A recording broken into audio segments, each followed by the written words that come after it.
just 20 miles south of Atlanta, tucked into a quiet edge of one of the busiest metropolitan areas in the world, sits Fayette County, Georgia. Fayette County is often ranked as one of Georgia's top places to live, with excellent schools and access to public amenities. It's a place of tree-lined roads, meticulously kept neighborhoods, and an extensive network of golf cart paths that wind through Peachtree City. Looking around, it's no wonder it has a reputation for safety, affluence, and calm. But when you're the agency responsible for managing the infrastructure that makes that lifestyle possible, the view looks a little bit different. Before we get into the story, make sure you like and subscribe to our channel so you never miss a new video. Now, back to Fayette County. The Fayette County Road Department is responsible for maintaining over 500 miles of paved roads. That's 500 miles of asphalt that is constantly oxidizing, cracking, and enduring the increasing traffic load that comes with being a desirable and growing county. For decades, maintaining a road network was thought to be a simple equation. See how much money you get each year and use it all to repave. Maybe that was feasible once, but that strategy, or lack thereof, is broken. Underneath the suburban calm, Fayette County, like almost every county in America, is facing an invisible crisis. The cost of maintaining and replacing roads is rising dramatically, far faster than the budget that pays for them. Bradley Klinger, the assistant director of the road department, puts it bluntly. Hot mix asphalt has never been higher, and staffing levels has really driven that cost. This is the heart of the story. Costs of paving have grown exponentially over recent years, but roads will continue to deteriorate and budgets just aren't keeping up. This is the story of how a county facing rising costs, limited staffing, and a fixed budget found a way to stay ahead using strategy, timing, and a toolbox built for modern pavement challenges. We'll take a look at how the strategy is working for Fayette County. But before we dive in, it's helpful to understand what asphalt actually is. Asphalt is essentially made up of two parts, the aggregate and the binder, or glue, that holds everything together. At its core, asphalt is a petroleum product. So when oil markets are volatile, asphalt prices are also volatile. But recently, pavement inflation hasn't just been following oil. Due to supply chain shocks and raw material scarcity, the cost of a ton of hot mix asphalt has skyrocketed.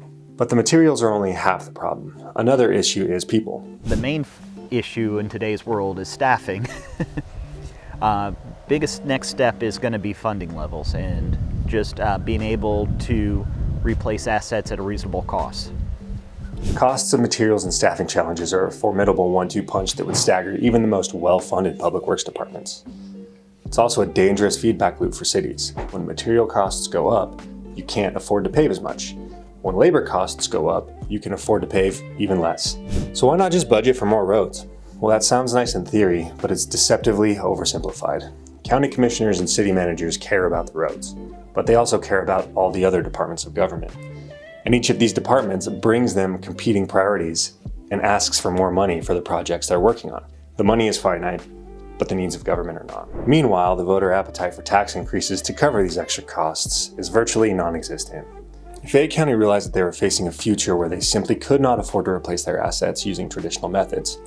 They weren't unique because they had rising costs. They were unique because instead of being crushed by them, they adapted. For years, municipal governments have operated on a philosophy known as the worst first approach. The logic seems sound. You find the roads with the most visible distress, like potholes and cracking, and you spend your budget fixing them. You ignore the good roads because, well, they're good. But in the era of rising costs, the worst first approach is a mathematical trap. Bradley puts it this way. Well, it's been proven through engineering studies that worst first, you'll never catch up with budgetary reasons. You'll never get your bang for your buck. You'll never have enough money to always do worst to first. Because while you're focusing on the worst, all your other payments are working their way down towards the worst. Think of it like an oil change in your car. When you buy a car, do you drive it until the engine stops and it's time for a new car? Of course not.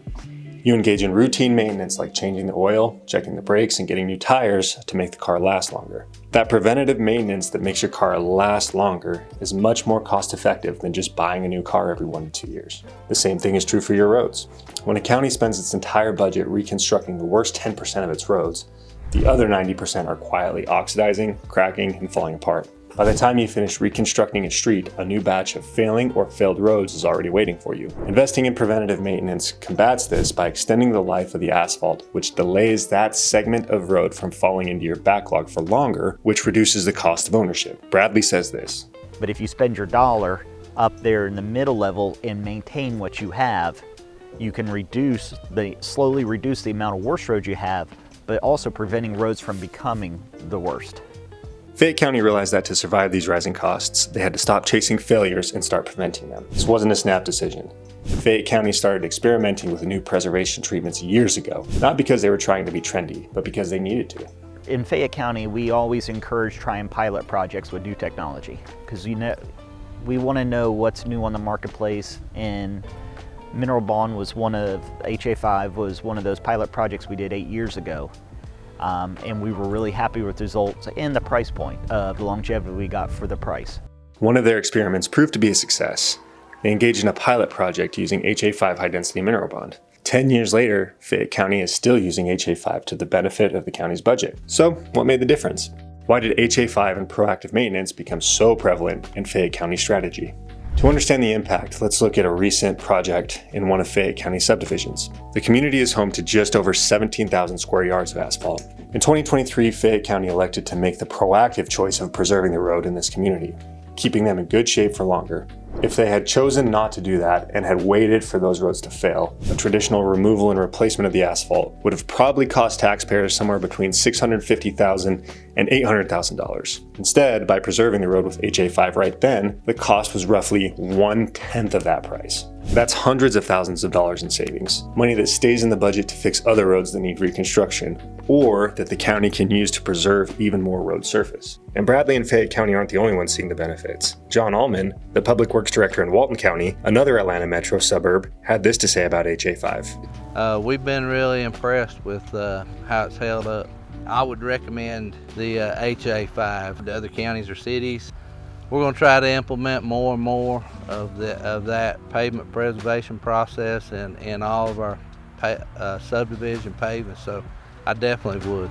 But to understand why preservation saves so much money, you have to understand how the roads fail in the first place. Asphalt failure starts on the surface. The sun dries out the binder, the pavement becomes brittle, and the aggregate begins to ravel. Once the surface cracks, water gets in, and once water gets in, if it's left unchecked, it can reach the road's subgrade and cause a lot of damage.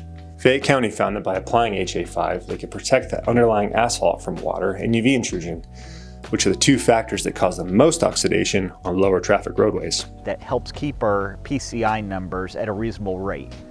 We are big believers in making sure that we're not attacking worst first, but we're trying to keep our PCI numbers by using our dollar, the purchasing power of our dollar, to keep our PCI numbers up high. That line, keeping PCI numbers at a reasonable rate, is at the heart of the story here. Once asphalt starts to oxidize and lose vital oils, that's it. There's no going backwards in time to replenish what it's lost.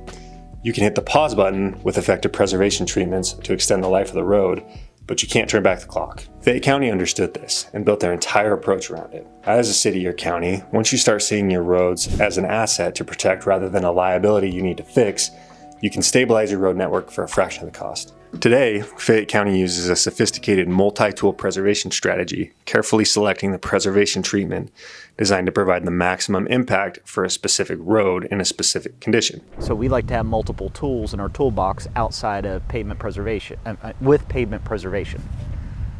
So some of the tools that we use is mineral bond, microsurfacing, crack sealing, all different types of slurries and seals. The nuance is critical. Fayette isn't using high-density mineral bond everywhere as a one-size-fits-all solution. They're using it strategically. Because it's like any product out there, it's not for every fix. It's got its place in the pavement preservation toolbox, and if you use it right, it's a very good product. They're used on residential streets and neighborhood roads where the goal is to protect the pavement from the environment and extend the life for decades. By treating these roads while they're still in good condition, they avoid the need for heavy reconstruction later. And remember the staffing shortage? Applying a preservation treatment requires a fraction of the labor, time, and heavy machinery of a full repaving job. By shifting to preservation, Fayette County is taking an active step to address their labor challenges. But there's one final hurdle. Engineering is math, but politics is perception. For many counties, the fear of preservation is rooted in public opinion. For public works directors, trying something new can feel risky. It's easy to address complaints about bad roads because, well, people are complaining. Fixing a complaint feels good. You can point to it as a job well done. It's the pavement preservation equivalent of the old saying that nobody gets fired for buying IBM. But by following the status quo, you're all but guaranteeing that that backlog of roads in poor condition continues to grow. Paving will always be necessary, but cities and counties can be smarter about how they manage their most expensive asset. So pavement preservation, to me, is very important in today's climate of roadway maintenance, because what it does is it allows us as roadway managers to provide services to our citizens without having to keep up with the cost of inflation of our materials. So we can give them a product they're happy with, black roads and paved surfaces, without spending the dollars that it takes to hot mix and mill and fill everything. And residents are more receptive to this strategy than you might think. Yes, they hate that road that's riddled with potholes, and that road needs to be addressed. But when you take the time to explain why you're taking care of the good roads and how that helps the quality of your overall network, they understand. At the end of the day, residents just want roads that are in good condition, and if they look good too, that's a bonus. Fayette County doesn't have some secret advantage. No massive tourism revenue, no special federal pipeline. They're working with the same budget pressures as every other county in the country. The costs are going up, funding is staying flat, and that 500 miles of roads needs attention whether there's money or not. The difference isn't resources, it's strategy. And the lesson from Fayette County is simple. There will always be pressure from inflation, labor shortages, and uncontrollable market conditions. But all that can be managed by proactively maintaining your organization's most expensive asset. If you like this video, make sure you like our channel and subscribe for more.